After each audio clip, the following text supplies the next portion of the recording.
Salve a tutti, sono Francesca Merz e vi guiderò in questi giorni di workshop insieme.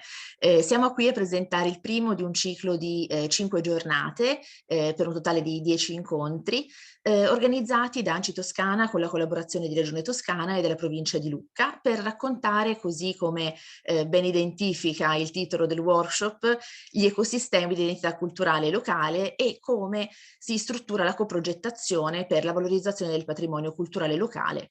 Lo facciamo avendo come riferimento un progetto cardine di questa metodologia, ovvero il progetto transfrontaliero Racine, che ha visto il coinvolgimento di partners italiani e francesi, in particolare di ANCI Toscana, di Regione Toscana, della Collectivité de Corse, di Regione Liguria, della Regione Autonoma della Sardegna, dell'Università di Sassari e della Communauté des Communes du Golfe de Saint-Tropez. L'idea che animava e anima il progetto è appunto che la conservazione e la valorizzazione del patrimonio culturale, soprattutto di quello minore, non possa essere possibile se non attraverso il diretto impegno delle comunità locali. I luoghi culturali direttamente coinvolti dagli interventi facevano infatti parte di una rete culturale minore e quindi con attrattive indubbiamente differenti rispetto ai grandi centri culturali, ai grandi musei, e si trovavano in aree periferiche. L'idea del progetto è stata quella di attivare innovativi percorsi di coprogettazione, per l'appunto i patti locali di sviluppo degli ecosistemi di identità culturale, in cui i musei e i luoghi della cultura e la comunità condividevano gli obiettivi, le azioni e le risorse, perché in modo creativo si potessero ottenere reciproci vantaggi fondati sulla relazione identitaria fra il patrimonio culturale appunto e il territorio. Il valore aggiunto della progettualità europea è stato proprio quello di poter identificare una pianificazione locale partecipata, realizzata però con una medesima metodologia per tutti i partner coinvolti, che prevedeva ovviamente gli obiettivi e le azioni connesse al patrimonio culturale locale per conservarlo, ma anche un'attivazione per l'appunto metodologica che potesse andare a unire tutti i partner coinvolti. Ogni incontro di questo ciclo, di questo workshop, di questo webinar, sarà dedicato ad approfondire un aspetto specifico della progettazione. Questo primo incontro in particolare vuole approfondire i vincoli e le opportunità per ciò che concerne l'organizzazione di iniziative e di valorizzazione dei luoghi della cultura italiana. Lo facciamo con il professor Giuseppe Gerpelli, che ringrazio, presidente dell'Associazione Teatrale Pistoiese, membro del consiglio direttivo di Federvivo Toscana Agis e coordinatore del piano strategico della cultura di Pistoia. Ricordo per tutti che è possibile partecipare attivamente al dibattito facendo domande con la funzione domande e risposte che trovate nella barra di Zoom accanto alla manina per prendere parola, e che tutti gli incontri sono tradotti in italiano e in francese, e per accedere alla traduzione della lingua ovviamente che preferite potete cliccare proprio l'icona del globo che vedete in basso per poter appunto accedere alle traduzioni. Passo a questo punto la parola al professor Gerpelli per il suo intervento. Buongiorno a tutti, grazie Francesca, ringrazio gli organizzatori per l'invito e entro immediatamente nel tema che mi è stato assegnato. È un tema arduo, quello del contesto normativo di riferimento per l'organizzazione di iniziative di valorizzazione dei luoghi della cultura. Mi accingo ad affrontarlo anticipando che il lavoro che ho voluto e dovuto fare per preparare questa mia comunicazione ha dovuto esplorare un contesto normativo particolarmente complesso. Come voi sapete, l'Italia è un paese ricco di norme vigenti, c'è chi le ha contate fino a oltre 450.000, qualche migliaio di queste riguarda il tema dei beni culturali, e all'interno del tema dei beni culturali la normativa più recente, quella degli ultimi decenni, è particolarmente fertile e in continua innovazione. Anche solo nel 2021 e perfino già nel 2022 si contano a decine le innovazioni introdotte. Per chiarezza, e intanto comincio a condividere lo schermo con voi, ho pensato di partire dalla legislazione nazionale, quella che fa riferimento essenzialmente al codice dei beni e delle attività, dei beni e dei beni culturali e del paesaggio. Vediamo se riesco a sbloccarlo. Ancora non ci riesco, c'è qualcuno che mi... Professore, eccomi qui. È sicuro di non aver condiviso lo schermo, ma di aver condiviso il suo file PDF? Riproviamo velocemente. Ok, Ok, tasto verde. ok. Siamo? No, provi a fare CTRL L. Fatto? No, professore. Nuova condivisione. Ok, ci riproviamo ancora.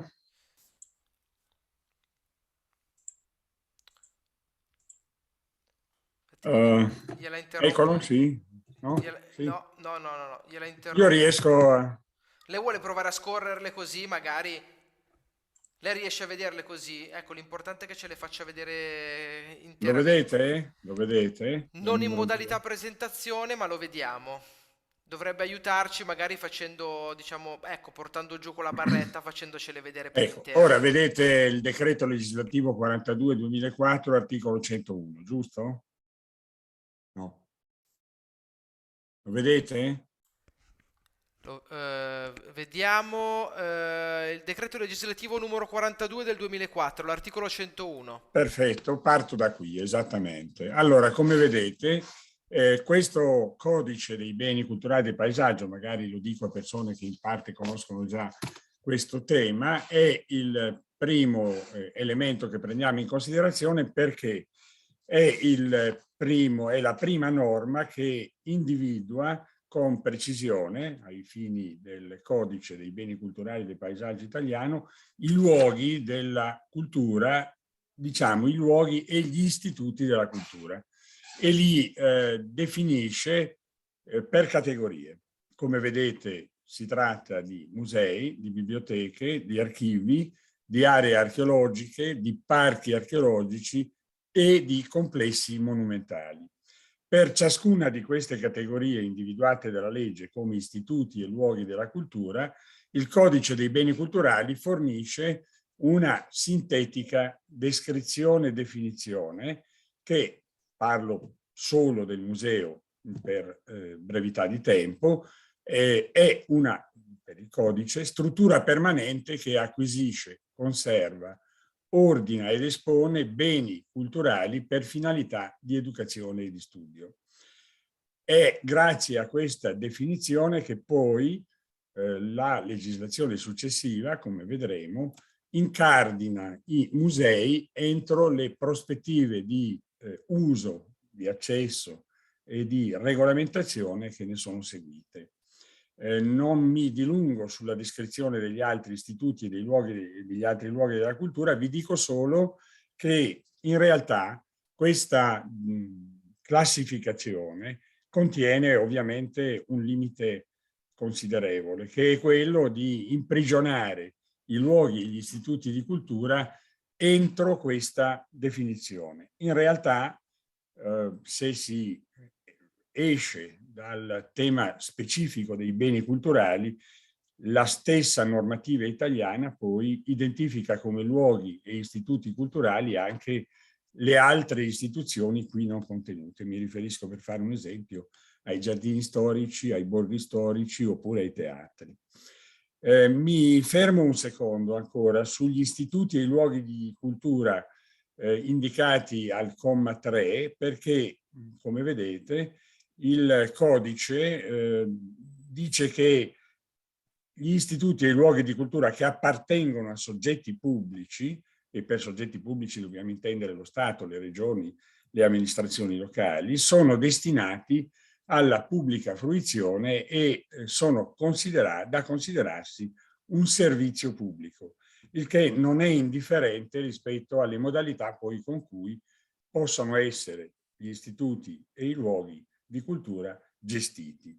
C'è un comma successivo che dà conto che il legislatore ha tenuto presente anche i luoghi, gli istituti di cultura, in Italia sono parecchi, che appartengono a soggetti privati che però hanno un versante di apertura al pubblico e che in quanto tali esplicano quindi un servizio privato di utilità sociale. Se passiamo all'articolo successivo, e anche in questo caso molto sinteticamente ne accenniamo, si individua nel comma 2 la legislazione regionale come il luogo nel quale viene disciplinata la fruizione dei beni e dei beni culturali presenti negli istituti e nei luoghi della cultura non appartenenti allo Stato. E questa è una prima distinzione fondamentale. I luoghi e gli istituti di cultura che detengono patrimonio culturale, se sono dello Stato, sono gestiti dallo Stato. Se non sono dallo Stato, sono oggetto di una legislazione che è assegnata alle regioni, alle quali tocca, come è accaduto dopo il 2004, legiferare in materia di valorizzazione e fruizione degli istituti e dei luoghi della cultura di appartenenza pubblica non statale. Al comma 4 si vede subito come il codice dei beni culturali si è preoccupato di assicurare le modalità con cui possono entrare in relazione fra loro gli istituti e i luoghi di cultura appartenenti a soggetti differenti, statali, regionali e di altri enti pubblici territoriali, e introduce, il comma 4, la chiara possibilità di definire accordi che possono mettere in condizione i soggetti che detengono questi istituti e luoghi di cultura di agire in concordia e avendo definito finalità e modalità di gestione con gli altri organi non titolari di questi istituti e di questi luoghi. Io procedo ancora. Come vedete, qui si entra con l'articolo 112, scusate, nel tema specifico della valorizzazione dei beni culturali di appartenenza pubblica, e al comma 2 si dice con molta chiarezza che la legislazione regionale disciplina la valorizzazione dei beni culturali contenuti negli istituti e nei luoghi della cultura non appartenenti allo Stato o dei quali lo Stato abbia trasferito la disponibilità secondo la normativa vigente a soggetti diversi da sé. La fruizione di questi beni culturali è una fruizione assicurata secondo le disposizioni del Codice dei beni culturali, ovviamente compatibilmente, qui entriamo già in uno dei primi vincoli che riguarda la gestione dei luoghi e degli istituti culturali, compatibilmente con lo svolgimento degli scopi istituzionali a cui detti beni sono destinati. Devo dire subito che se andiamo poi al comma successivo, quello che riguarda la valorizzazione dei beni culturali di proprietà privata, si vede molto chiaramente come anche questi beni culturali di proprietà privata possono essere oggetto di convenzioni di valorizzazione che vedano partecipi anche i soggetti pubblici. Gli accordi di valorizzazione, e passo all'articolo 114 del Codice dei beni culturali, devono comunque tenere conto dei livelli di qualità della valorizzazione. I livelli di qualità della valorizzazione sono stati adottati, come indicati nella pagina che avete sott'occhio, in un decreto ministeriale del 21 febbraio 2018 che è, diciamo, un testo molto ricco e molto intenso, in cui vengono definiti tutti gli elementi, i limiti, i confini e gli standard che danno conto di come le attività di valorizzazione perseguibili e attivabili all'interno dei luoghi degli istituti culturali debbano essere misurati sui livelli di qualità minima indicati in questo documento. È un altro vincolo fondamentale. Chiunque agisca all'interno di un luogo, di un istituto di cultura che detiene patrimonio culturale non può esercitarvi attività senza tener conto di tutte le indicazioni e i livelli contenuti in questo documento. Se procedo con il foglio successivo, il codice dei beni culturali del paesaggio, siamo sempre all'interno dell'articolato relativo ai luoghi e agli istituti di cultura, definisce anche le modalità con cui la valorizzazione dei beni culturali ad iniziativa pubblica deve essere gestita.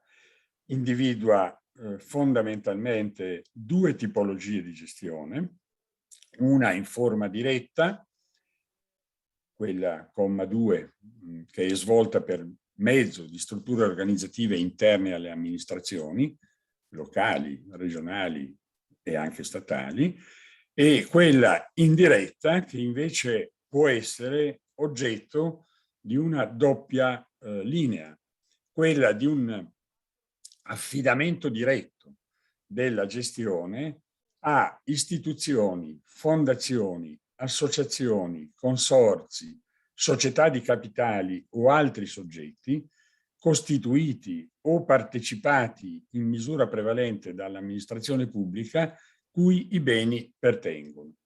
Oppure, seconda linea di gestione in forma indiretta, per il tramite di una concessione a soggetti terzi.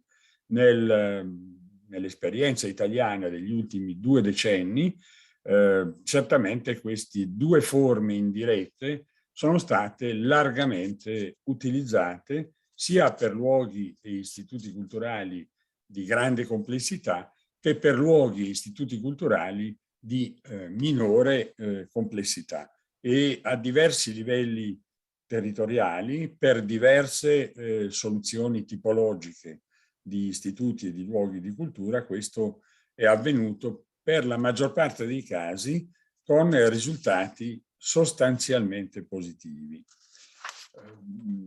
Se continuiamo a guardare con qualche attenzione il codice, mi fermo ancora sull'articolo 6 perché trascuro per un attimo quello dei beni culturali di proprietà privata perché ripete la disponibilità anche per i beni culturali di proprietà privata di essere oggetto di forme di gestione condivise. Mi fermo ritorno all'articolo 6 che vedete davanti a voi perché qui è contenuta la definizione di valorizzazione del patrimonio culturale su cui regge l'intero sistema del codice dei beni culturali del paesaggio italiano. La valorizzazione consiste nell'esercizio delle funzioni e nella disciplina delle attività dirette a promuovere la conoscenza del patrimonio culturale e ad assicurare le migliori condizioni di utilizzazione e fruizione pubblica del patrimonio stesso. Comprende essa anche la promozione e il sostegno degli interventi di conservazione del patrimonio culturale.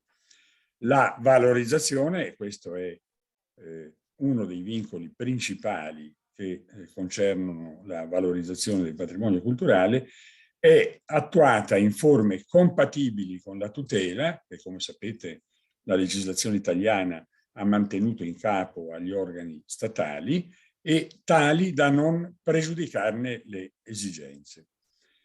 Al comma 3 si ribadisce che la Repubblica favorisce e sostiene la partecipazione dei soggetti privati, singoli o associati, alla valorizzazione del patrimonio culturale.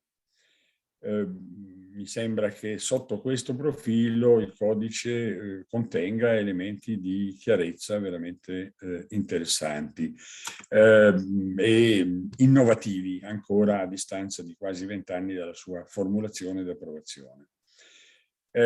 Vi prego ancora di guardare con un attimo di attenzione l'articolo 7 del Codice dei beni culturali e del paesaggio, quello che assegna, che riguarda le funzioni e i compiti in materia di valorizzazione, per dirvi che il codice qui ribadisce che i principi fondamentali in materia di valorizzazione del patrimonio culturale sono contenuti nel codice stesso che stiamo esaminando per alcuni esempi, e che è solo nel rispetto di tali principi che le regioni esercitano la propria potestà legislativa.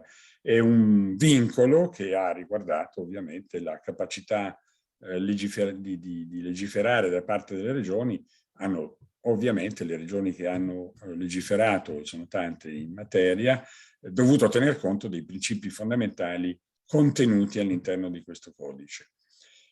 Il codice ribadisce ancora, sempre all'articolo 7, che il Ministero, le regioni e gli altri enti pubblici territoriali perseguono il coordinamento, l'armonizzazione e l'integrazione delle attività di valorizzazione dei beni pubblici.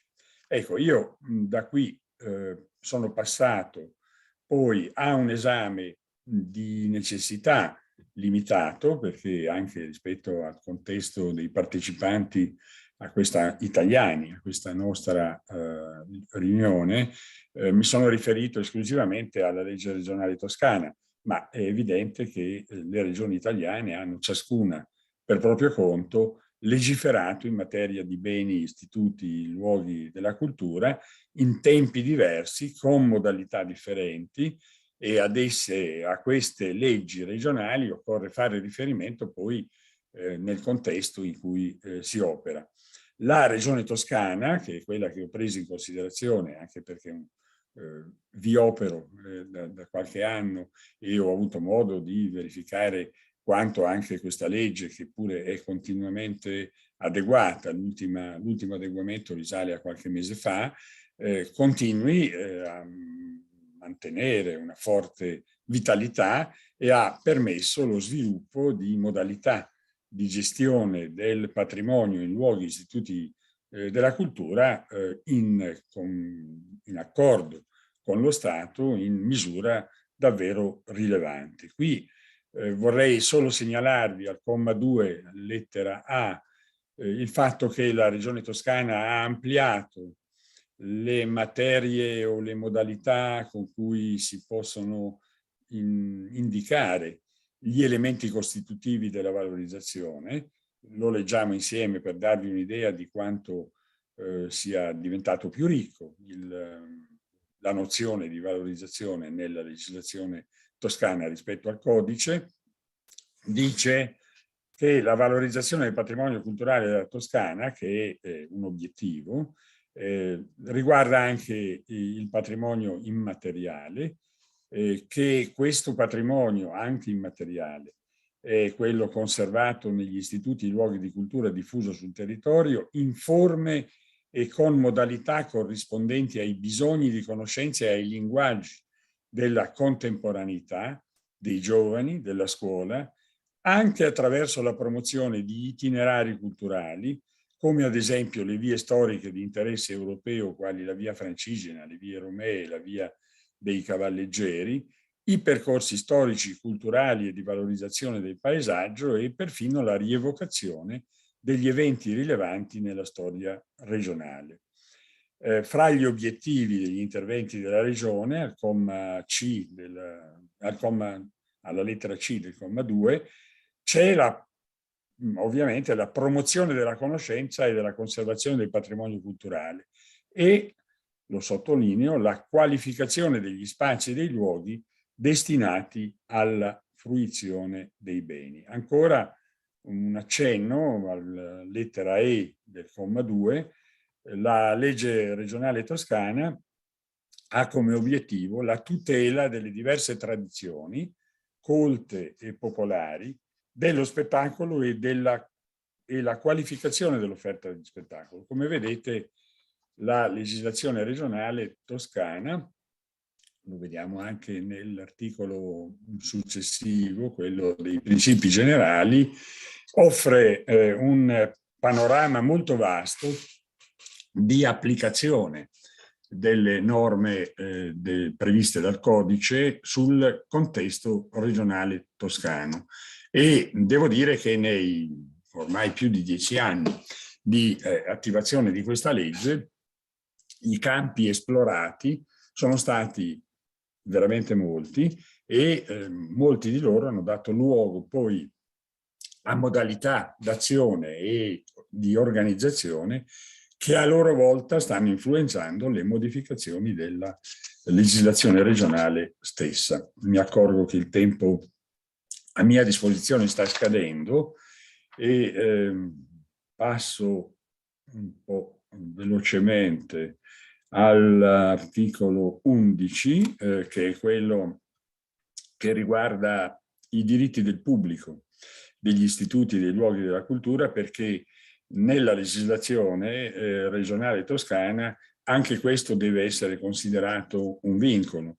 L'accesso agli istituti e ai luoghi della cultura è garantito nel rispetto della normativa vigente senza limitazioni relativamente alle condizioni fisiche, alle competenze culturali degli utenti. Voglio ricordarvi che sia il Codice dei beni culturali che la legge regionale toscana, come le altre leggi regionali, prevedono la gratuità dei servizi nell'ambito delle biblioteche e degli archivi, mentre per quanto riguarda le modalità di fissazione dei prezzi di accesso, dei biglietti di accesso per l'ingresso ai luoghi e agli istituti di cultura, le modalità sono molto differenti e meriterebbero poi un'analisi specifica al riguardo.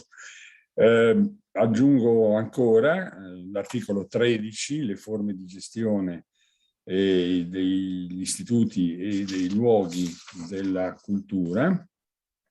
Scusate un attimo.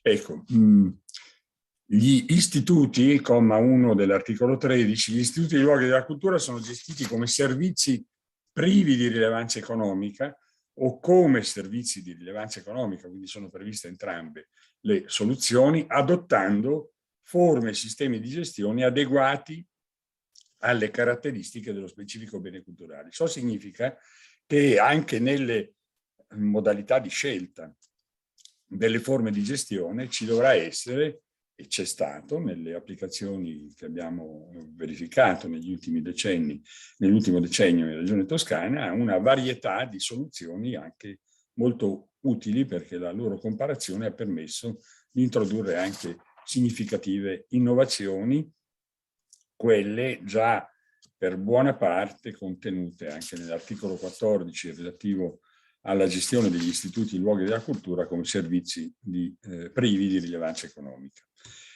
Io mi avvio alla conclusione citandovi un'ultima norma che è quella che non ho inserito fra le schermate che avete visto, ma che è il decreto legislativo statale numero 85 del 2010, che passa col nome di federalismo demaniale, perché grazie a questa norma c'è la possibilità per lo Stato di concedere il passaggio della titolarità nella gestione del patrimonio demaniale dello Stato a comuni, province, città metropolitane e regioni che possono chiedere il trasferimento di beni culturali appartenenti al demanio statale a loro stesse.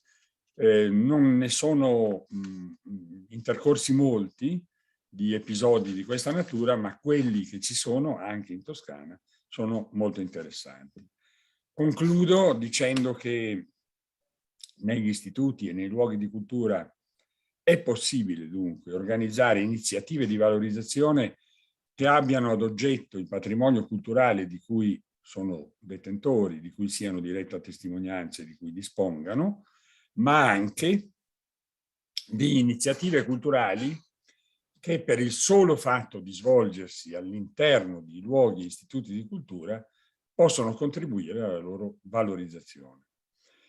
Le tipologie di questi eventi sono oggetto anche di diverse classificazioni, si va dalle mostre ovviamente alle conferenze, alle lezioni, agli incontri di formazione, alle visite guidate, agli spettacoli dal vivo, alle rassegne cinematografiche, ai concerti.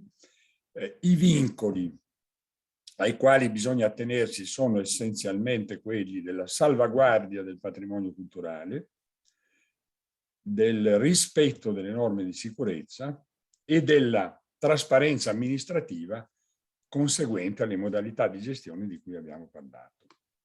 Le opportunità sono riconducibili alle possibilità di interpretare liberamente e anche con fantasia, entro i vincoli che ho citato, le diverse accezioni con cui si può intraprendere un'azione di valorizzazione.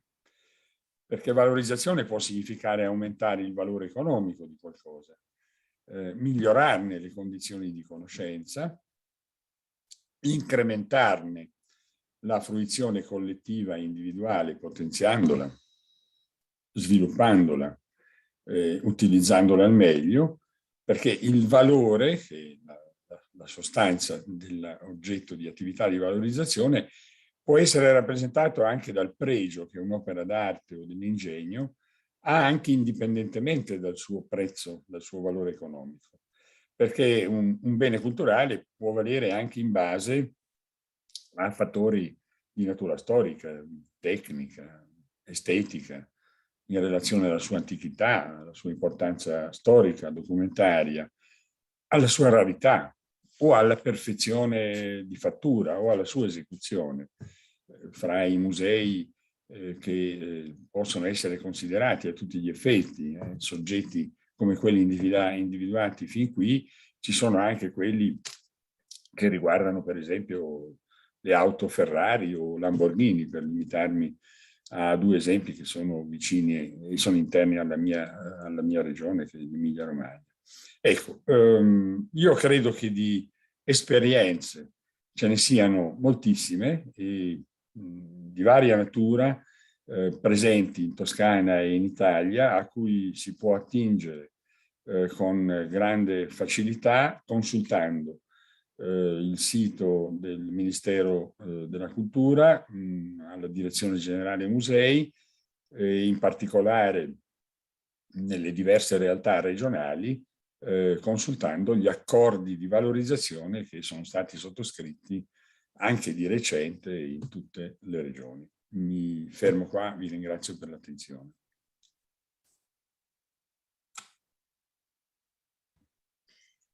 Grazie mille al professor Gherpelli, che ringrazio insomma per questa panoramica davvero esaustiva di quello che è il quadro.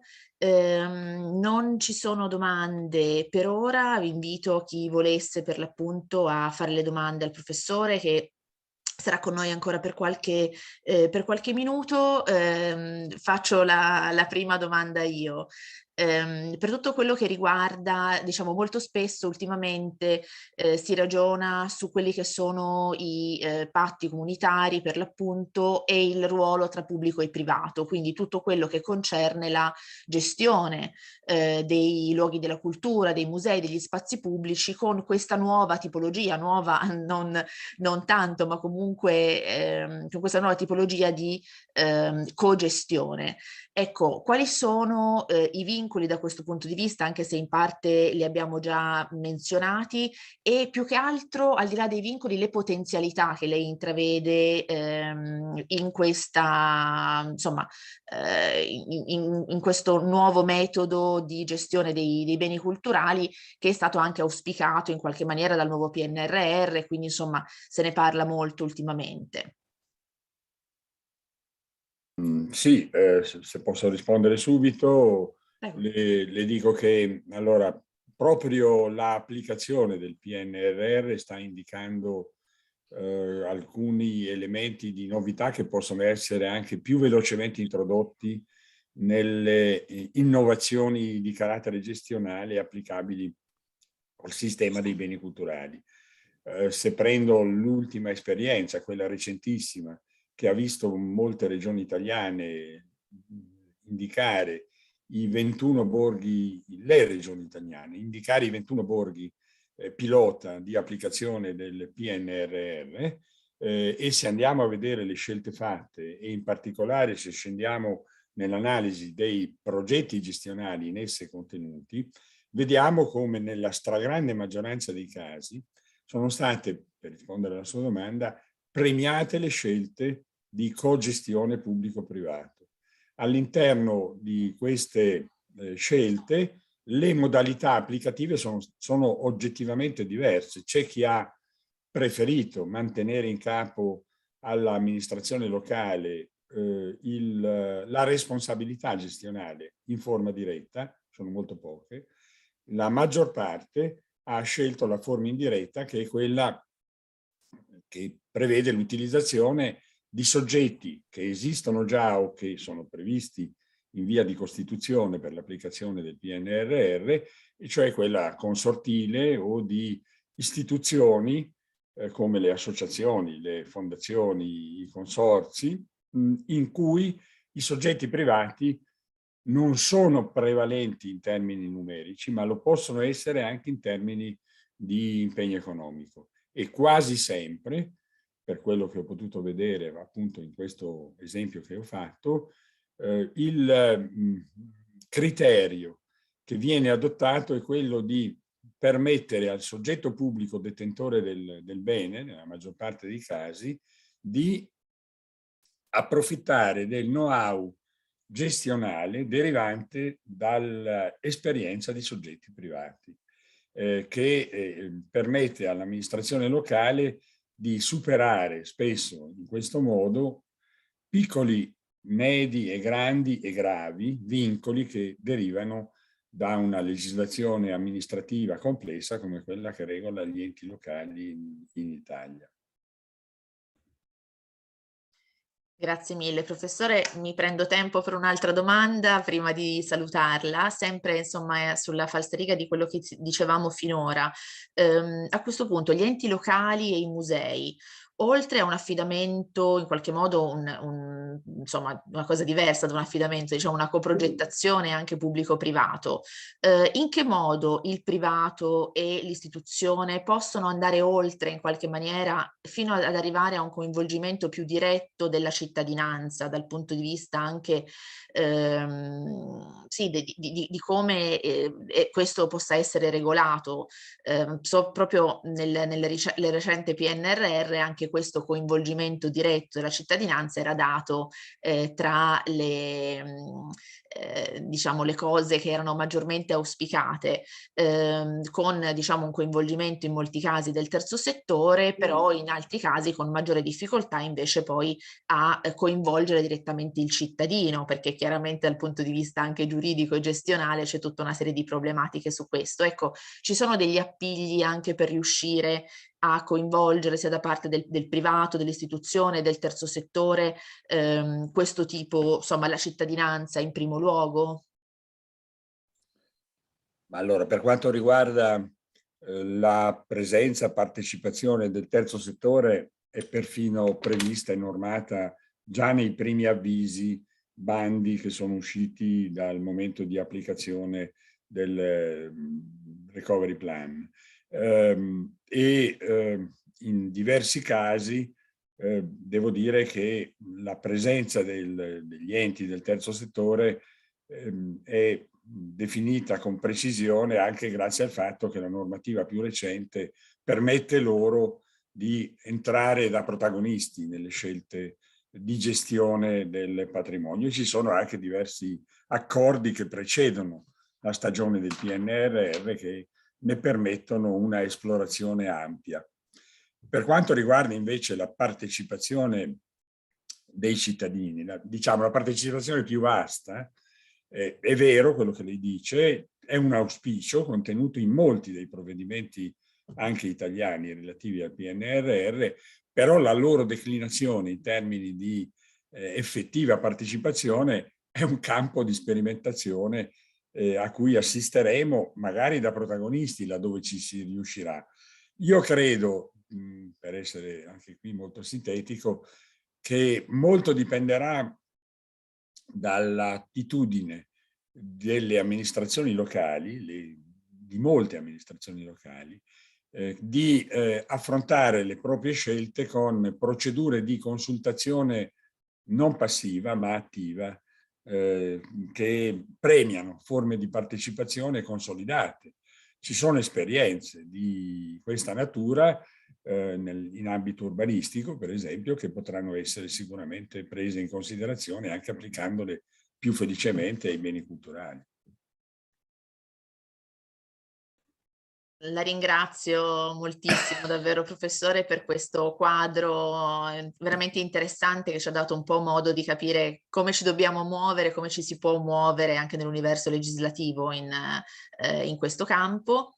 Vedo una domanda. Vedo una domanda. Allora, qui mi scrivono, portare le scuole e i ricercatori delle università nei luoghi della cultura per riconoscere l'identità territoriale potrebbe essere un'idea per portare persone giovani a riappropriarsi del profilo storico, antropologico e sociale. È possibile attivare dei progetti in questo senso? La risposta è certamente sì, è un auspicio, è possibile, è anzi uno degli obiettivi più importanti di qualunque attività di valorizzazione. La valorizzazione raggiunge la sua pienezza nel momento in cui permette prima di tutto una trasmissione di sapere che passa attraverso i luoghi e gli oggetti che in essi, le cose che in essi sono contenuti. Quanto più questa capacità di trasmissione delle conoscenze pertinenti ai singoli beni e ai luoghi è efficace, tanto più il soggetto a cui si rivolge, soprattutto se giovane, ha la possibilità di crescere in termini di conoscenza, avendo anche una più diretta e positiva relazione col bene di cui, in quanto giovane appartenente a una comunità, in effetti dispone. Nella maggior parte dei casi, gli sforzi principali, dai più grandi musei ai più piccoli, vengono fatti proprio nei confronti delle scuole e dei giovani. È ad essi che si deve rivolgere in via prioritaria ogni attività di valorizzazione, anche laddove ci sono molte sperimentazioni felici in questa direzione, esse incidono anche sui percorsi formativi interni alla scuola. Ecco, io mi fermo ancora un secondo per dire che un luogo, un istituto di cultura ben organizzato non è un luogo, un istituto che aspetta solo che qualcuno arrivi al suo interno, ma è un luogo che deve produrre una interrelazione dove i percorsi formativi hanno la loro sede primaria, per poi offrire al proprio interno la possibilità di un'altra occasione di ampliamento della conoscenza. Grazie davvero professore, a questo punto grazie a voi. Non vedo ulteriori domande, la saluto e la ringrazio e passiamo al prossimo pezzetto del nostro pomeriggio. A questo punto, in questa seconda parte del nostro workshop, il tema che andremo ad affrontare sarà l'organizzazione di mostre temporanee e la gestione delle collezioni museali. E lo facciamo in compagnia di Felix Bacci, economista, vice direttore della direzione patrimonio, Vaidei Gliber, scusate, curatrice incaricata del coordinamento scientifico dei siti archeologici presso la Collectivité de Corse, e Arnaud Seglarski, storico dell'arte, coordinatore delle proposte educative e culturali dei siti archeologici e dei musei della Collectivité de Corse. Buongiorno Felix. Buongiorno, parlerò in francese. Benissimo, ricordo a tutti per la traduzione che potete cliccare il mappamondo che vedete in basso per appunto avere la traduzione di quello che dirà il dottor Bacci. Alors, je vais essayer déjà de partager l'écran du PowerPoint. Je vais voir si j'ai bien retenu la leçon. Alors, je vais... Normalement, ça devrait voilà, partager. J'espère que je vais pouvoir passer en mode présentation. Est-ce que vous pouvez voir la présentation du PowerPoint? Perfetto. Bon, alors on peut y aller. Si, si. On peut y aller, alors très bien, tout le monde voit la présentation. Donc, bon, tout d'abord, merci pour cette invitation à ce webinaire sur la valorisation hein, de la culture et du patrimoine culturel et son accessibilité. Nous, en collectivité de Corse, nous sommes partenaires par le biais du programme opérationnel Italie-France Maritime de 3 projets. Donc, le projet Racine, bien sûr, avec la participation de 2 de nos musées, mais je les présenterai après. Le projet Great Access et le projet Itinera Romanica Plus. Donc, moi, j'ai plutôt un profil administratif et financier. Donc, je vais vous présenter en quelques mots la direction adjointe des sites archéologiques et des musées, leur mission, et vous citez l'exemple de l'exposition temporaire 2022 du Musée de la Corse, qui s'est achevée fin décembre, hein, qui avait pour thématique le passage de Matisse en Corse et la plus-value que ce passage a apporté à son œuvre, mais par les biais, on va dire, organisationnels. Après, je laisserai la parole à 2 scientifiques. Monsieur Arnaud Seglarski, donc historien de l'art, comme vous l'avez dit, qui parlera plus des paramètres techniques de mise en place d'une exposition. Et ensuite à Madame Veidi Glibert, diplômée de l'Institut national du patrimoine, conservatrice du patrimoine, qui, elle, traitera plus spécifiquement de la gestion des collections des musées. Donc, on revient à la présentation de la direction du patrimoine de ces établissements et de leur mission. Donc, direction adjointe des sites archéologiques et des musées de la collectivité de Corse. Il faut savoir que la collectivité de Corse est une collectivité jeune, créée par la loi NOTRe de 2016 et qui est née par le biais de la fusion de 3 ex-entités qui étaient la collectivité territoriale de Corse, donc une collectivité qui agissait au niveau régional, mais avec des compétences spécifiques, et des 2 ex-départements sur le même territoire qui étaient la Haute-Corse et la Corse du Sud, donc l'équivalent à peu près, hein, on ne va pas rentrer dans les détails, mais des provinces italiennes. Donc, elle regroupe cette collectivité de Corse. Donc, on crée une direction du patrimoine et elle doit, au sein de cette direction adjointe, gérer 5 sites, 5 musées et 4 sites archéologiques. Alors, la particularité, c'est qu'un musée était issu de la collectivité territoriale de Corse, c'est le musée de la Corse, et 4 autres musées étaient issus des 2 ex-conseils départementaux, à savoir le musée Pasquale Paoli de Merosagle, partenaire du projet Racine, le musée d'Aléria, donc pour la Haute-Corse, et en Corse du Sud, le musée de l'Alta Rocca, situé à Livy, lui aussi partenaire du projet Racine, ainsi que le musée d'archéologie de la Corse, situé à Sartène. Là, vous pouvez voir un peu l'organigramme qui a été mis en place. Donc, cette direction adjointe s'insère au sein de la direction du patrimoine avec 2 autres directions adjointes. Une direction adjointe Action Patrimoine qui gère en grande partie les compétences transférées par l'État par la loi de mars 2002 et la direction des archives territoriales. Donc là, je viens de les citer, donc je me concentrerai sur les musées, mais il y a aussi 4 sites archéologiques que sont le site antique d'Aléria, le site de Cucuruz, le site de Caour et le site de Araguinaceno, là, juste à l'entrée de Bonifacio. Là, vous avez un peu une carte avec la répartition des musées qui présente aussi les autres musées labellisés au sein d'un réseau global des musées labellisés de Corse. Donc, il y a les musées de la collectivité de Corse, mais il y a d'autres musées labellisés à Bastia, Ajaccio, Luciane, le FRAC de Corté, donc dédié à l'art contemporain. Et je pense que j'ai fait le tour. On a une vision un peu globale des musées labellisés au sein du territoire. Donc, on avait des manières de fonctionner très, très différentes.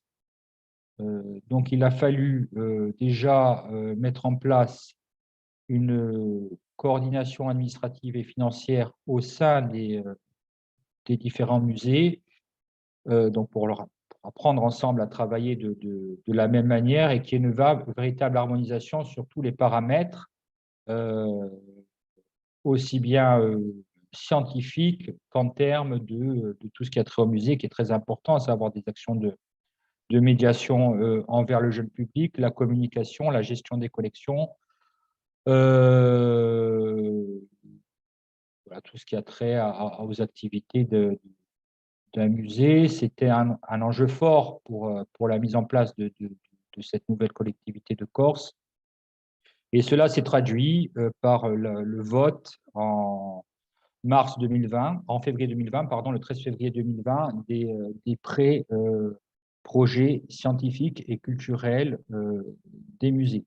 Alors, c'est un véritable et très important document d'orientation pour tout musée parce qu'il trace le projet scientifique et culturel pour les 5 prochaines années et en même temps, il dresse un état des lieux objectif de la structure, du personnel et de ses moyens et des objectifs à tenir également sur les 5 prochaines années. Donc là, ils sont en cours de validation par le ministère de la Culture et voilà, ce seront les véritables documents de rotation pour nos 5 musées de la collectivité de Corse. Alors, ce qui nous importe et ce qui est mis en valeur à travers ces projets scientifiques et culturels, c'est d'agir au sein d'un territoire. Tout musée est associé à un territoire.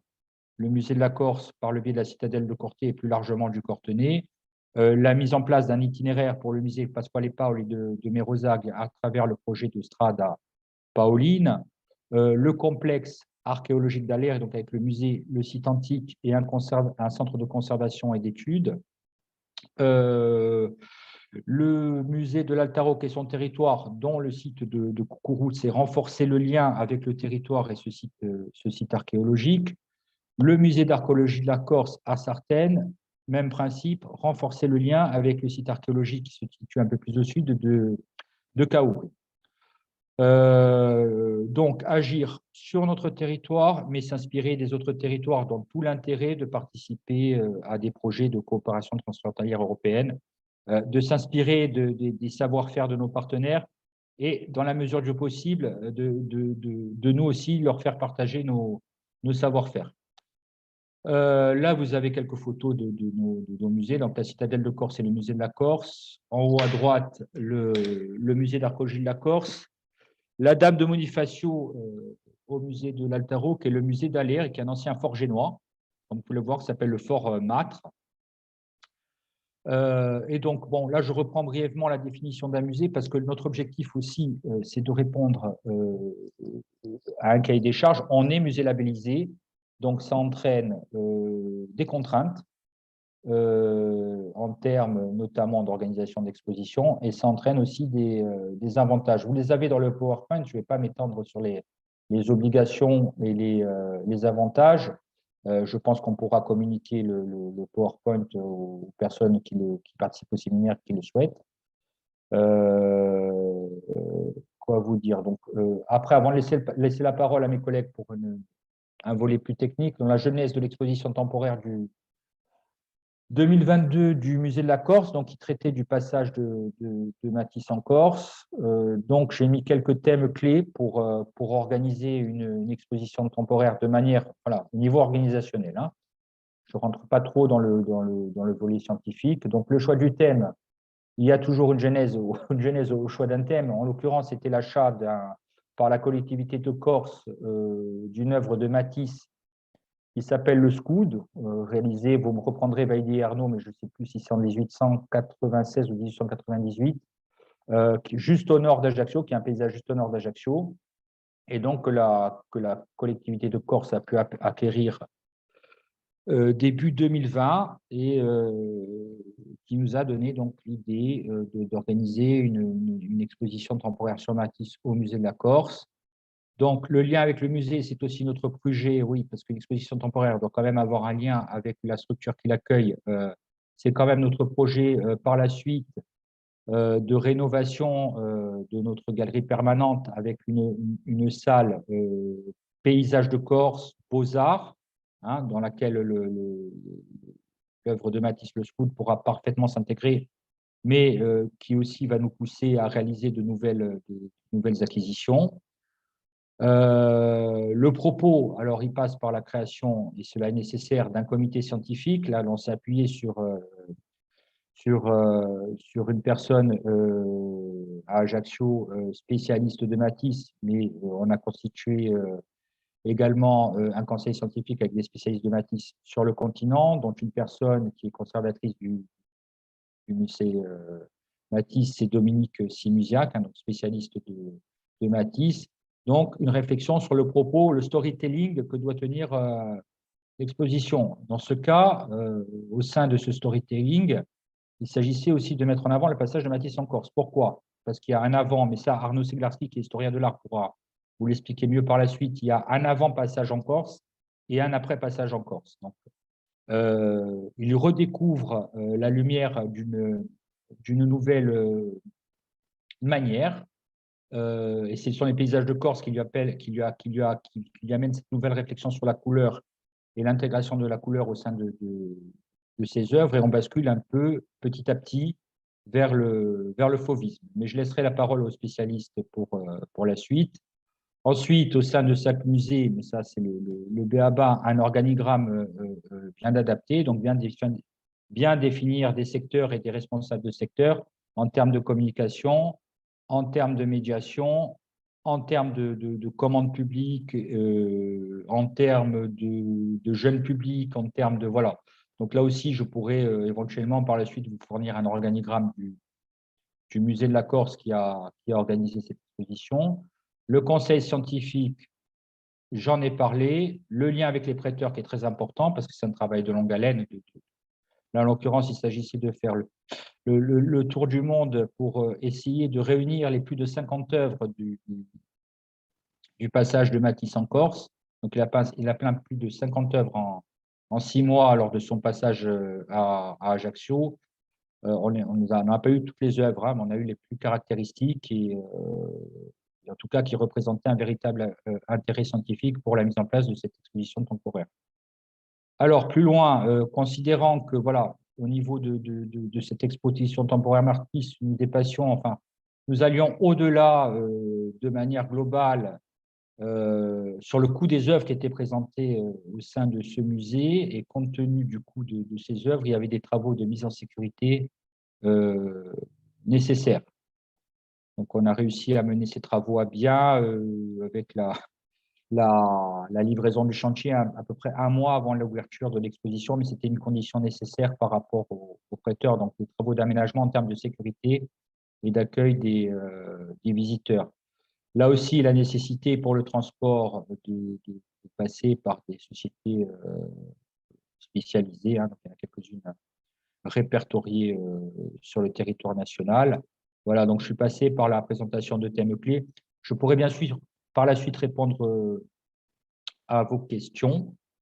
Maintenant, en termes plus techniques de médiation et de programmation, je vais laisser la parole à Arnaud Seglarski, qui s'occupe de la programmation culturelle et de la médiation au sein de la direction adjointe des sites archéologiques et musées. Donc, je vous remercie pour votre écoute et je reste bien sûr tout oui pour vos questions à la suite de la présentation. Je continue à passer. Arnaud, tu nous entends? Arnaud? Oui, oui, oui, oui. Donc, je continue, hein, je passe les slides, je te laisse là. À moins que Francesc veuille reprendre la parole entre les deux interventions. Apparemment, non. Je crois qu'on peut continuer. Arnaud, je te laisse la parole. Ah, Francesca. Salve. No, va benissimo. Potete assolutamente continuare, facciamo poi le domande in fondo, direi. Ok, andiamo. Esatto. D'accord. A più tardi. D'accord. Donc, bonsoir. Merci. Alors, effectivement, je ne vais pas forcément m'attarder sur l'exposition de Matisse, hein, qui était un exemple. Et ce que je vous propose, ça serait plutôt une méthodologie qui va prendre en compte justement la question de la médiation par rapport à une exposition et avec un certain nombre de points qui, à notre sens, sont essentiels.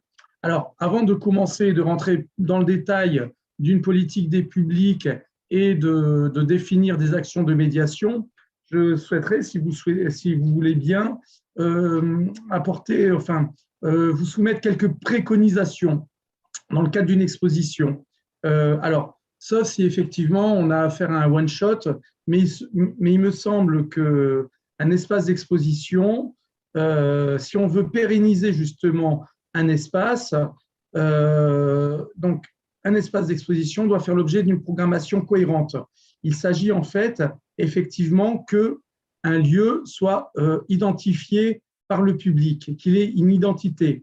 En gros, il ne s'agit pas de faire une exposition, par exemple, d'art contemporain, puis quelques mois après, une foire exposition, puis une exposition d'artisanat local et revenir sur une exposition de peinture, de peintres amateurs.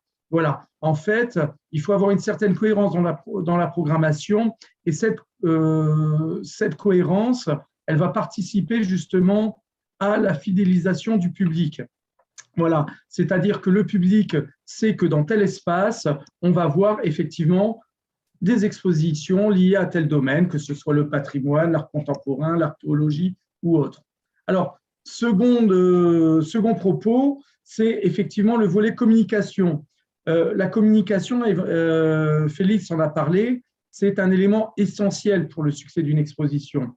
Et il ne faut pas confondre justement la médiation et la communication. En matière justement de médiation, on le verra, le médiateur doit produire un certain nombre de documents. Ces documents sont évidemment des documents de communication, mais ce n'est pas que ça. Voilà, c'est la communication et la médiation, ce sont deux champs qui sont effectivement distincts.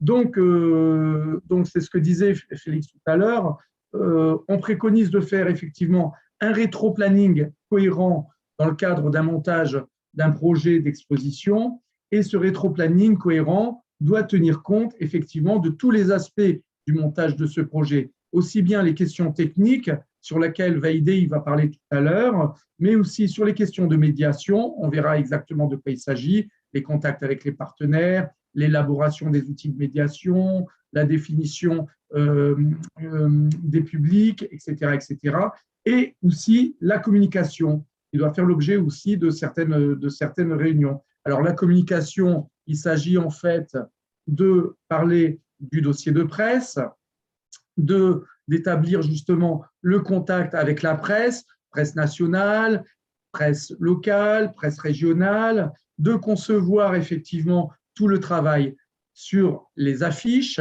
l'affichage, le carton d'invitation, l'organisation des voyages de presse, etc., etc.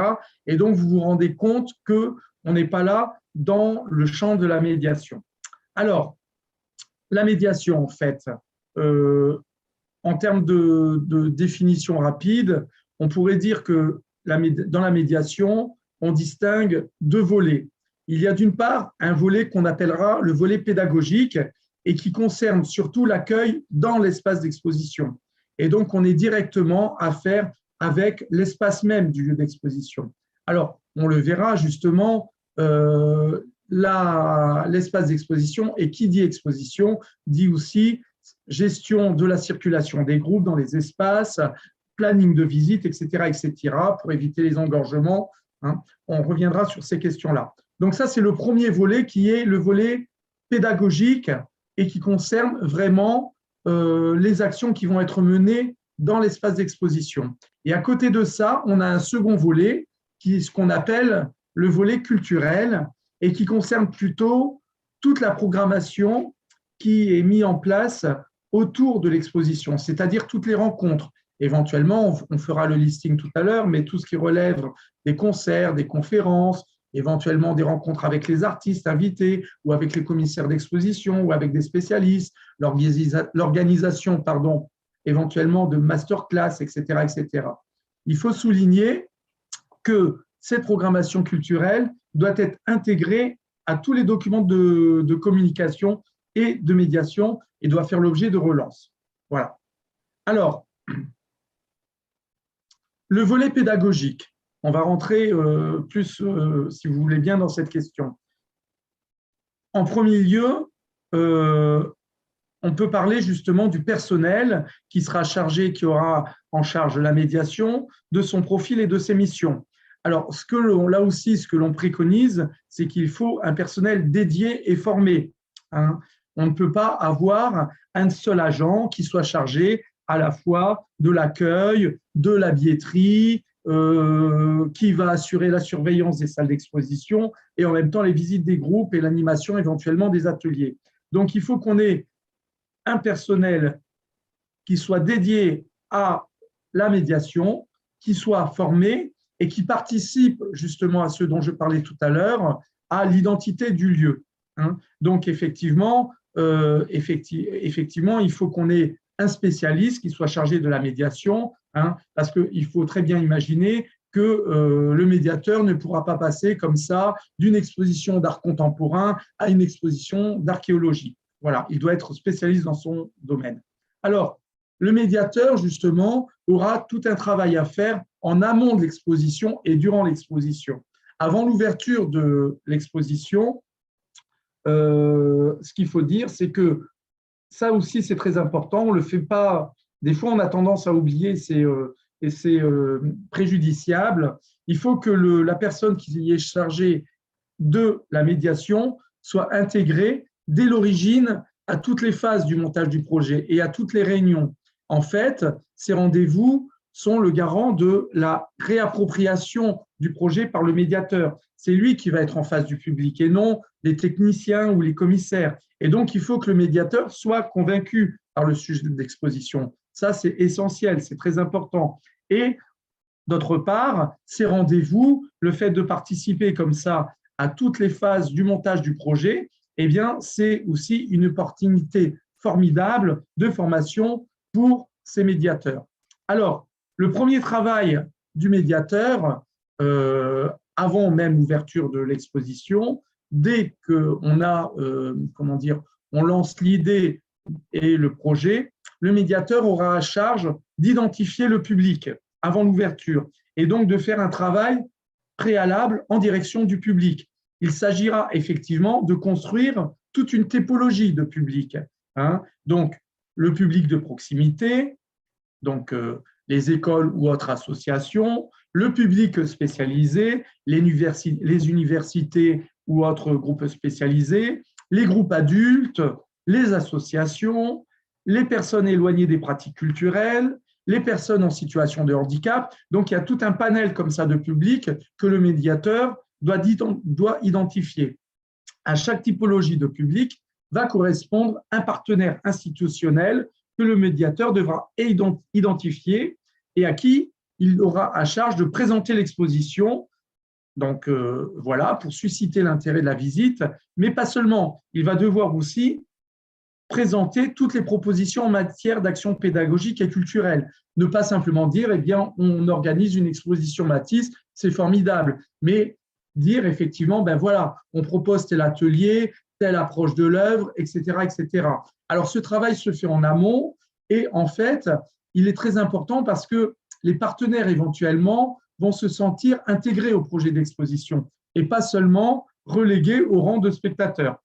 Alors, à mon sens, c'est la phase la plus complexe, c'est-à-dire qu'il faut véritablement construire ce qu'on appelle une politique des publics en identifiant effectivement les publics. Alors, on sait évidemment qu'il y a des publics qui sont plus captifs, et notamment les publics des écoles. Alors, c'est intéressant, évidemment, hein, mais il y a aussi d'autres types de publics qu'il faut aussi évidemment toucher. Étant entendu que l'objectif d'une politique des publics, c'est bien sûr de faire des entrées dans le lieu d'exposition, mais aussi de fidéliser le public. Et les actions de fidélisation du public, elles se font effectivement avec des projets qu'on va proposer à tous ces partenaires. Alors, donc, comme je disais, le médiateur aura à charge de prendre contact avec ces institutions partenaires, de présenter les documents, et ces documents doivent être validés par l'équipe scientifique. C'est-à-dire que ces documents vont être proposés par le médiateur à l'équipe scientifique et ça va faire l'objet de discussions pour ensuite effectivement être validés et être en cohérence avec le propos de l'exposition. Voilà. Alors, on pourra proposer effectivement des projets spécifiques. Alors, on pourrait les développer, mais par exemple, avec une école, effectivement, visite de l'exposition, bien sûr, mais on peut aussi organiser à côté des rencontres avec les commissaires ou avec des artistes ou avec les spécialistes. Ensuite, mener un travail d'atelier dans les classes et dans le lieu d'exposition, sous la conduite des médiateurs, puis ensuite, pourquoi pas, présenter les travaux d'élèves en contrepoint de l'exposition et aussi, comme ça, évidemment, faire tout un travail de communication autour de ce petit événement. On peut travailler, on l'a fait aussi à de multiples reprises et je reviendrai là-dessus avec des associations de parents d'élèves. Donc, accueillir les enfants dans le cadre de visite et ensuite accueillir les parents et éventuellement, pourquoi pas, les enfants font la visite aux parents. Donc, voilà, il y a des stratégies qui sont comme ça intéressantes, mais qui nécessitent justement une phase préparatoire qui est très importante et c'est cette phase préparatoire qui va assurer le succès de l'exposition. Alors, le médiateur, avant l'ouverture d'exposition, aura à charge aussi à l'élaboration des documents d'aide à la visite. Voilà. Alors, ces documents d'aide à la visite vont être préparés, comme je disais, en lien avec les commissaires et aussi avec la personne qui est chargée de la communication. Donc, on prépare ensemble l'ensemble des documents à la visite. Alors, ces documents sont de tout ordre. Voilà. Alors, on peut avoir des documents pour les adultes. Alors, ce sont des documents qui sont plutôt destinés aux visiteurs libres, c'est-à-dire qui ne sont pas accompagnés dans le cadre de visites commentées. Et donc, on a affaire à des documents papier d'aide à la visite, avec le parcours des visites dans les salles, éventuellement des plans de l'exposition. On peut avoir aussi des textes, donc l'élaboration de textes pour des documents audio ou multimédia. Et dans tous ces documents, c'est ce que je disais, on va retrouver aussi toute la programmation culturelle. Donc ça, ce sont les documents d'aide à la visite plutôt pour les adultes. On a aussi des documents d'aide à la visite spécifiquement pour les enfants, avec des parcours spécifiques dans l'exposition, voilà, qui peuvent être des parcours dans les parcours. C'est ce qu'on avait fait notamment pour Matisse et on pourra revenir là-dessus si ça vous intéresse. Voilà. On peut aussi concevoir des livrets-jeux à destination des enfants, donc qui peuvent être travaillés soit dans le cadre de visites libres ou dans le cadre de visites en famille ou dans le cadre de visites de groupes d'enfants, soit des écoles ou soit d'autres groupes d'enfants. On peut avoir affaire à des questionnaires pour les écoles. On fait ça régulièrement aussi justement à Corté. Ces questionnaires s'adressent justement aux élèves un peu plus âgés. On peut aussi concevoir des mallettes pédagogiques avec des manipulations et des dispositifs interactifs. Voilà. Et on peut aussi concevoir, dernier type de documents pour les enseignants, des documents pédagogiques et des dossiers d'aide à la visite avec des propositions et des axes qui relient l'exposition au programme d'enseignement. Voilà, avec des descriptifs d'ateliers et des programmes culturels. Alors, ce type de document, c'est très intéressant et c'est très important, mais ça doit se travailler aussi justement en amont de l'exposition et avec des représentants de l'éducation nationale puisque c'est leur domaine. Alors, ça, c'est tout le travail du médiateur. Ça correspond effectivement au volet pédagogique et c'est avant l'exposition. Alors, durant l'exposition, effectivement, le médiateur va assurer les visites. Alors, à ce propos, effectivement, il faut, enfin, ça me paraît très important, il faut établir un planning de visite pour gérer le nombre de visiteurs dans les salles. Hein. Alors, donc ça, c'est important parce que ça va permettre effectivement de gérer le flux de visiteurs, d'assurer justement la sécurité des œuvres et puis de gérer le volume sonore. Si vous avez deux groupes qui font la visite dans un même lieu, c'est parfois un peu compliqué. Voilà. Donc, le planning de visite qui peut être tenu par la personne chargée de l'accueil. Et cette personne, donc qui n'est pas le médiateur, et la personne chargée de l'accueil peut également faire du phoning pour inviter les visites ou éventuellement faire des relances. Alors, durant l'exposition, il y a le premier temps pour le visiteur qui est l'accueil, avec la billetterie. Là, ça sera à charge aussi de noter le nombre de visiteurs, de déposer les sacs et les autres éléments encombrants qui peuvent être préjudiciables à la sécurité des œuvres. Le passage au sanitaire qui est très important avant la visite, notamment, surtout pour les petits. Et encore une fois, pour les petits, toutes les préconisations. On ne court pas, on ne touche pas, on s'écoute les uns les autres. Hein, et on va expliquer pourquoi ces consignes. Hein, pourquoi on ne doit pas courir. C'est dangereux pour les œuvres, mais c'est aussi dangereux pour toi. Pourquoi on ne touche pas? Si on dégrade une œuvre, ça coûte cher, mais peut-être plus personne ne pourra la voir parce que si elle est dégradée, eh bien, voilà, on ne pourra pas forcément la refaire. Voilà. Alors, ça sera plutôt l'accueil pour les enfants. Alors, pour les adultes en visite libre, de la même manière, l'agent d'accueil engage la discussion. Il va présenter très rapidement l'exposition, hein, puisqu'il aura discuté avec le médiateur au préalable. Il va indiquer le circuit de visite. Il va donner les documents d'aide à la visite et le programme culturel. Qu'est-ce qui se passe? Attendez, je me suis perdu dans mes notes. Je reviens. 2 secondes. Voilà. Voilà. Pardon, excusez-moi. Alors, dans le cadre de la visite en elle-même, le médiateur, donc c'est lui qui a la charge de la visite et c'est très important, il me semble, hein, ça c'est l'expérience que j'en ai, il faut privilégier un dialogue et un échange avec le visiteur, engager des débats, jouer sur des jeux de questions-réponses, même avec les enfants d'ailleurs, plutôt qu'un discours qui ne laisse pas de place aux visiteurs. La visite doit être un temps d'échange et de partage. Et dans ce sens, justement, c'est ce que je disais tout à l'heure, des visites parents-enfants sont très intéressantes parce que justement, le médiateur va engager un dialogue avec l'enfant qui va être repris après par le parent. Et le parent, l'adulte, va rentrer dans l'exposition avec l'enfant. Donc ça, c'est très, très important. Alors, on peut programmer aussi des temps de visite spécifiques, notamment des visites gratuites qui seront réservées aux enseignants, avec des présentations des dossiers d'aide à la visite dont on a parlé tout à l'heure, la présentation des ateliers, éventuellement de la mallette qu'on a prévue. Il peut y avoir aussi un accueil privilégié avec éventuellement le commissaire ou le responsable du lieu. Voilà. On peut prévoir dans le même ordre d'idées des visites gratuites pour les partenaires, pour les employés des institutions partenaires, éventuellement prévoir des visites en famille. Voilà, c'est ce qu'on a fait notamment pour l'exposition Matisse. Alors, c'est-à-dire que pendant que les adultes visitent l'exposition, les enfants vont en atelier. Voilà. Alors, pour les enfants, dans le cadre scolaire et dans le cadre d'autres types de visites, on peut prévoir aussi un autre temps après la visite qui sera consacré à un atelier d'expression en art plastique et à des jeux qui sont développés à partir de mallettes. Voilà.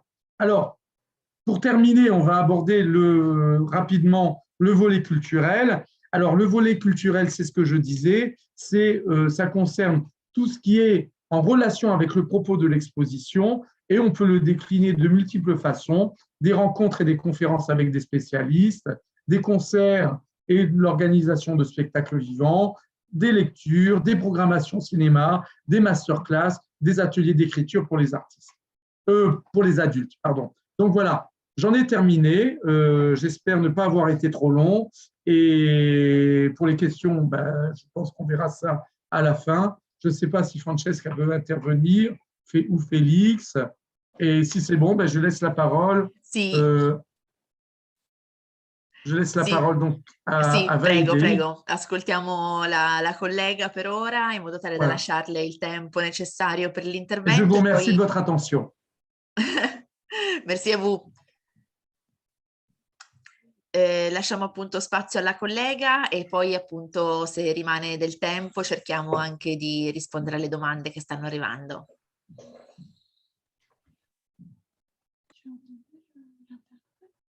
Non.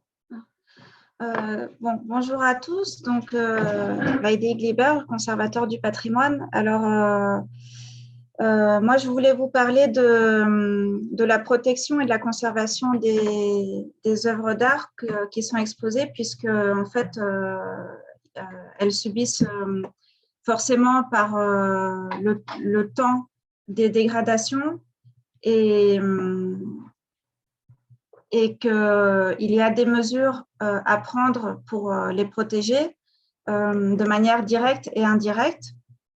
Alors, pour faire large, effectivement, on ne se rend pas forcément compte, mais les insectes, les moisissures, la lumière, la poussière également sont des facteurs qui dégradent les œuvres et que l'environnement, c'est-à-dire la température et l'hygrométrie, donc l'humidité, en fait, peuvent aussi abîmer les œuvres.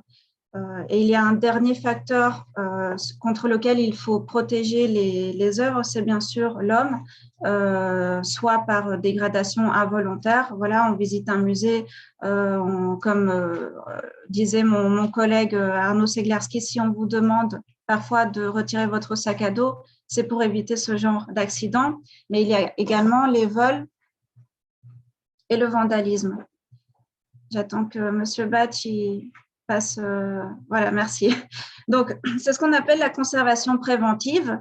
En prévention d'une dégradation, c'est un ensemble de mesures pour prolonger la vie des objets en prévenant leur dégradation accidentelle ou naturelle. Donc, pourquoi les œuvres d'art sont sujettes à une dégradation? C'est parce qu'en fait, la plupart d'entre elles qu'on connaisse sont composées de matériaux organiques, c'est-à-dire vivants. Par exemple, les tableaux ou les peintures sont composés de bois ou de composants du bois. Le papier également est une œuvre, sont des œuvres fragiles. Les pigments picturaux qui sont utilisés sur les tableaux ou les pastels sont très fragiles également. Et de même que tous les autres composants issus de matières vivantes comme la soie ou les plumes.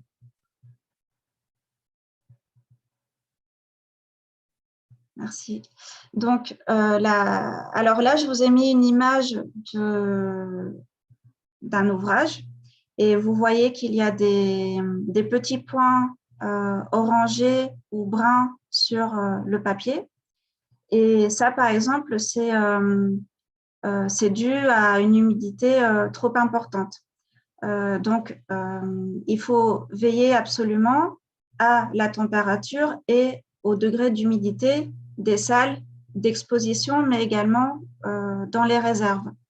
Et ce qu'il faut savoir aussi, c'est que selon la nature de collection, donc ça c'était le slide précédent, on ne va pas avoir des mesures de température et d'hygrométrie idéales selon la nature des collections. Et ça, voilà, on peut trouver facilement sur Internet ou sur les documents émis par les institutions nationales, par exemple, en charge de ces questions-là. On va trouver des tableaux avec les correspondances entre les collections et les mesures spécifiques à adapter.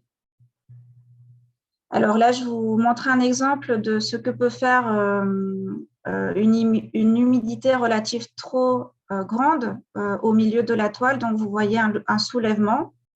Et en fait, ce qu'il faut savoir, c'est que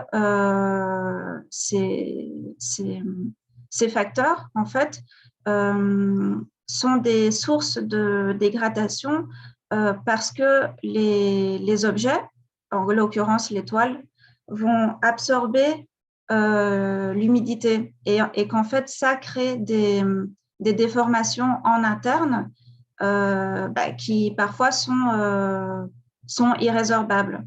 Alors, pour vous donner une idée, en fait, l'hygrométrie idéale est de 45%. Et en fait, c'est le taux qu'on va trouver naturellement, en tout cas dans nos zones tempérées. Et il faut savoir que dans les zones plus humides, les moisissures sont à un risque très important.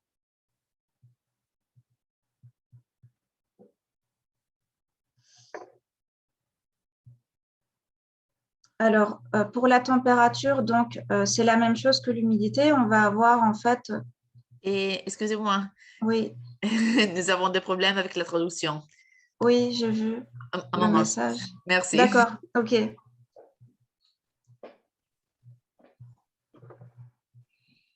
Scusate un secondo perché per l'appunto il traduttore si è scollegato momentaneamente per un problema tecnico evidentemente, quindi non riusciamo ad essere simultanei con la traduzione. Dunque vi prego di avere un attimo di pazienza, aspettiamo che si ricolleghi nuovamente perché la traduzione possa ricominciare a funzionare.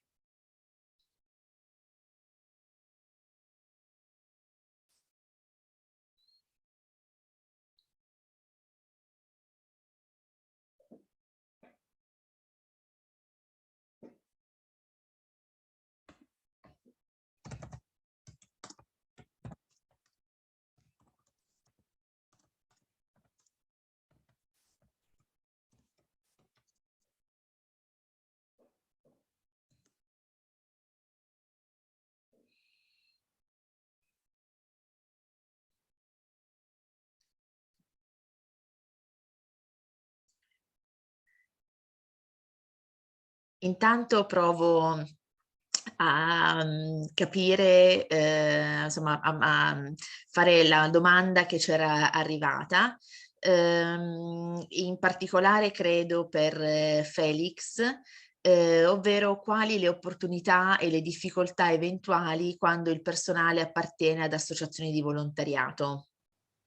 Non so se Felix mi sente. Sì, posso iniziare una risposta. C'è sempre il problema di traduzione? Credo di sì. Boh, penso...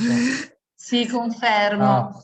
Ovunque, no, provo di rispondere in italiano. Possiamo fare un tentativo, diciamo, doppio tra... Provo di rispondere allora in italiano e in francese. Se non posso in italiano, sarà in francese. Però noi siamo dunque, una collettività come una provincia, come una regione d'Italia, dunque il personale forse è della funzione pubblica. Nei musei abbiamo contratti privati, soprattutto quando c'è uno sviluppo del pubblico, soprattutto l'estate, in stagione. Quindi abbiamo una domanda tra un mese fa di un'associazione di volontariato che ci propone di lavorare con noi. Dunque abbiamo un appuntamento, una visita del Museo della Corsica. Non è stabilito però il giorno, ma sarà verso il 6-10 aprile, e penso che è un buon modo di funzionare per il museo, perché c'è un interesse a livello del personale, e per tutti questi volontari che possono scoprire l'ambito patrimoniale, di gestione di un museo, ne ha parlato Arnaud, tutte le questioni sulla mediazione culturale, sulla la programmazione culturale, la scoperta di l'interesse di svolgere una mostra temporanea. Dunque, certo sì, c'è un interesse di lavorare con questa associazione, però per ora no, non abbiamo lavorato con questa associazione. C'è un inizio di scambio, pensiamo, può darsi di fare qualcosa entro la fine dell'anno. Non so se Assolutamente, si è capito benissimo, si è capito molto bene. Provo a farvi un'altra domanda mentre aspettiamo di capire se il traduttore riesce a insomma, riprendere, perché vorrei far finire la collega, però intanto almeno ne approfitto un attimo. Qual è stato il valore che voi avete riscontrato maggiormente nel collaborare o comunque nell'avere una metodologia che potevate ovviamente usare internamente, ma potevate anche condividere con dei partner? Quindi è sull'organizzazione la nuova organizzazione dei musei in Corsica? Esatto, Per ben esatto. capire la domanda. Dunque l'interesse di rispondere prima di Ecco. rispondere. Allora, C'è la traduzione. esatto, è tornata la traduzione, a questo punto ti stoppo e faccio finire la collega Glibert. Très bien. Prego, prego, dottoressa Glibert.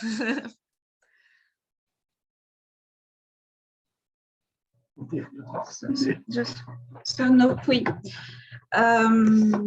Donc, on revient à mes problématiques techniques. Donc, alors, je vous parlais de la température. C'est qu'en fait, la chaleur va être... pardon, je me remets dans la conférence. La chaleur attire les insectes et les moisissures, puisque les moisissures sont des champignons. Et c'est pour ça qu'on préconise une température plutôt basse, entre 15 degrés et 18 degrés. Mais c'est vrai que quand on expose et qu'on a du personnel de surveillance dans la salle, on va admettre de pouvoir aller jusqu'à 22 degrés pour le confort du personnel. Et en fait, ce qu'il faut savoir aussi, et c'est très important à retenir, c'est que c'est surtout les variations de température et d'hygrométrie qui sont néfastes pour les collections. Même si vous n'arrivez pas, de par la nature de vos bâtiments, à répondre à ces impératifs, l'essentiel, c'est voilà, d'avoir une stabilité.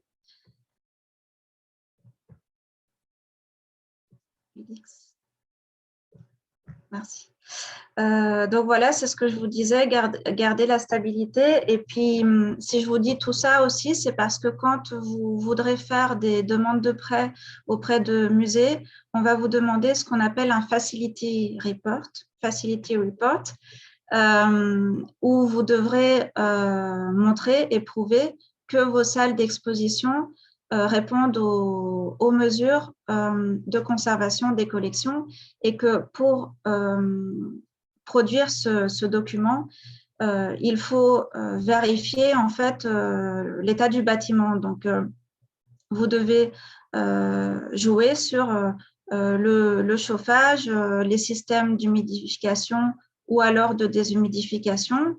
Vous avez des appareils nomades qui existent pour cela, la ventilation, la climatisation, la filtration de l'air. Il faut acheter des appareils de mesure. Il existe des sites internet spécialisés pour acheter tout ce genre d'appareils spécifiques. Donc, qui vous permet de produire un Facility Report en cas de demande de prêt. Donc, la lumière, c'est aussi un facteur qui risque de dégrader les objets, aussi bien le soleil, la lumière du soleil, que la lumière artificielle, donc les lampes, puisque voilà, il faut vraiment retenir que les collections sont faites à partir de matériaux vivants et que la lumière aussi peut entraîner une dégradation qui, elle, est irréversible.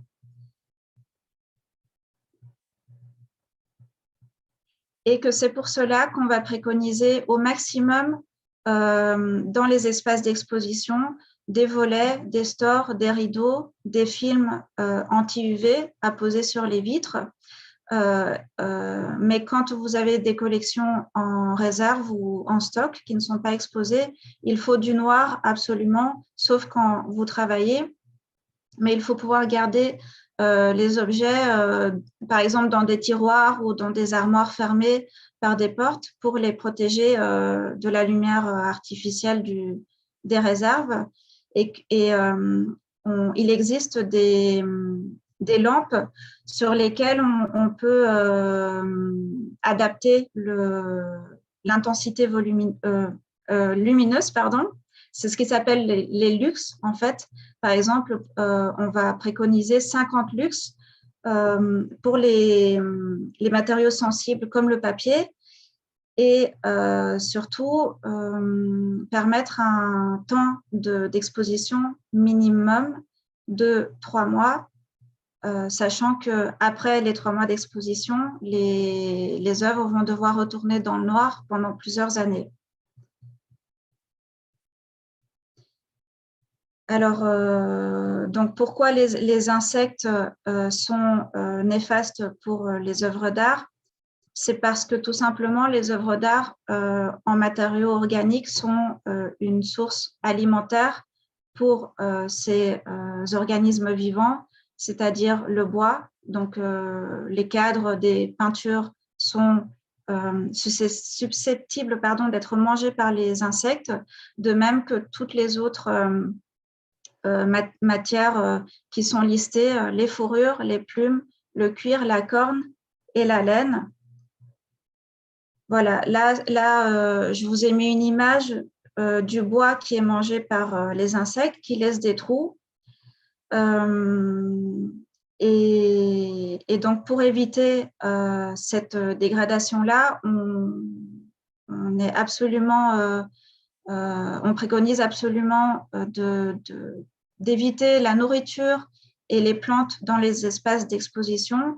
Et encore une fois, comme je vous l'ai dit, donc c'est un résumé en fait d'aérer les locaux, d'avoir une température basse, une humidité relative faible ou moyenne à 65% et de vérifier régulièrement l'état des collections. Vous pouvez vérifier la présence d'insectes par la sciure qui laisse, les traces de bois en fait, qui laissent dans les vitrines ou sur les toiles. Et il existe des pièges également à insectes.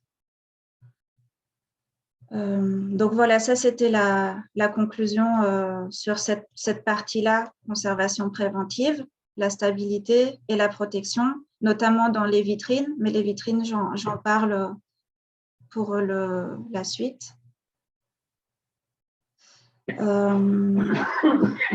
Il faut que... Allora, io vi devo dire che siamo andati molto lunghi nei tempi. Oui. Per cui non so se voi avete ancora una parte della vostra relazione da raccontare, perché per l'appunto non, je peux résumer, je peux résumer en 30 secondes si vous voulez. Assolutamente. Assolutamente, è solo perché appunto tra i miei compiti c'è anche quello di riportare un po' agli orari e quindi devo provare a chiedervi di sintetizzare un pochino. Oui, bien sûr. C'est Arnaud qui a dépassé son temps. J'étais à côté, je disais, mais voilà. Donc, juste pour insister aussi, là par rapport au facteur humain, c'est qu'il faut absolument protéger les œuvres en les accrochant solidement, en les mettant sous vitrine, en mettant une distance entre le visiteur et les œuvres, mettre des caméras, mettre des agents d'accueil. Félix? Oui, bah écoute, tu as fini? C'est la dernière la diapo? diapo? Ouais, vas-y. La dernière, donc c'est là. Voilà l'incendie, et puis je vous ai mis les textes de référence pour la France, en tout cas, le Code du patrimoine et le Centre de ressources et de restauration des musées de France, C2RMF, où on peut trouver toutes les informations sur la conservation préventive et la protection contre l'incendie, le vol et le vandalisme. J'ai fini. Francesca, je sais qu'on est pris par le temps, mais juste un mot sur la question précédente, parce que je me suis rendu compte en la relisant que je n'avais pas répondu à la... Alors, en deux mots, pour les musées qui disposent de personnel volontaire, parce que moi, j'ai répondu sur l'opportunité de travailler avec des... Ben, je crois qu'il a dit Arnaud, hein, donc il faut absolument qu'il soit accompagné de personnel spécialisé et s'axer un maximum sur la formation en termes d'accueil du public, de médiation par rapport à la conservation des œuvres. Donc oui, il y a un intérêt à travailler avec des volontaires, mais il faut qu'ils soient formés. Voilà, pour la première question, c'était, voilà, comme ça je complète parce que je n'avais pas répondu, j'avais mal répondu à la question.